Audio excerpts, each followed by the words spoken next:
Good afternoon, my friends. I want to explain the difference between something being in your head and being in your brain today. So I'm going to use a concrete example for this. So if you are a child, children do this a lot, where they will think there's something scary or think there's something wrong with their body. They'll be like, oh, there's a bump on my knee. Something's wrong, right? And they just saw something or had a thought and it scared them. It's just in their head, though. Their mind made up a story. It's going to happen to adults too, more common with kids. But their mind made up a story about how something was wrong, and now they're panicking about it, and now their brain is believing the feelings in the story and exacerbating the symptom and actually creating sensations. And the second that they realize, however, that that story isn't real, the whole thing stops. That's something being in your head, okay? Second, something that's in your brain. So coming back to neurons that fire together, wire together. And I'm going to give a very concrete example that may or may not apply to you specifically.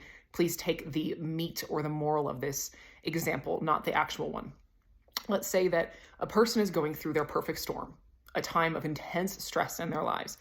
Now, let's remember that when we're in fight, flight, or freeze, or under a lot of stress, we are not in rest and digest or relaxation chemistry. This theoretical person is going through this time, and because they're chronically in fight or flight or freeze, their digestive process, which only happens in rest and digest, begins to break down and weaken, and they're not digesting things fully anymore.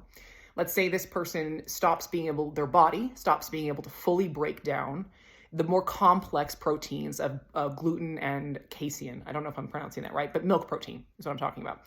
And then that undigested protein in their system starts to create an inflammatory response, and they start having antibodies against it because their body's like, yo, that's not supposed to be floating around in here like this. That's foreign, that's dangerous, get it out, attack it, right? And then they start having reactions, whether it's autoimmune reactions or digestive reactions or some sort of inflammatory response to gluten and dairy, just random typical limbic thing. And it could be something else entirely. It could be a neurological symptom, however you want to put it. But when we're chronically in fight or flight, our body systems can't function properly, and it's normal to have some level of symptom from that. None of your systems can work properly. And now that gets cross-wired. Now you have neurons that fire together, wire together. I'm stressed, and I'm reacting to this food that makes me feel even worse. I'm already stressed, and now I feel awful in some way. And that gets cross-wired. You now have this symptom and this understanding that it's gluten or dairy, cross-wiring with the sensation of the symptom, and then also that strong negative emotion of stress. That's in your brain. It's not in your head. It can be rewired, but that cross-wiring happened in your brain because of real stress and real things that were happening in your brain and body and nervous system.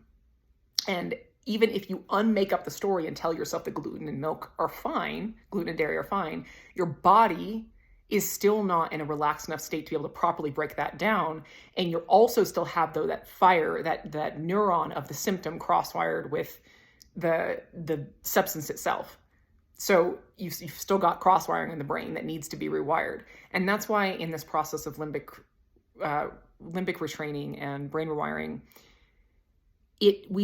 we need to do the work of uncross-wiring and rewiring these crossed wires. Just telling ourselves it's just my brain, that's part of how you de-escalate the emotion, but that isn't enough to fix it. We need to do the work of rewiring. And this is also just for those of you, as there are so many out there who have been told by doctors over and over again that it's in your head. It is not in your head, it's in your brain. Do the work of rewiring your brain and calming your nervous system to put it into parasympathetic relaxation chemistry, into ventral vagal, and you will start to see the results you're looking for. And just rest assured that you are not crazy. This is actually how brains and bodies and nervous systems work. Love you guys.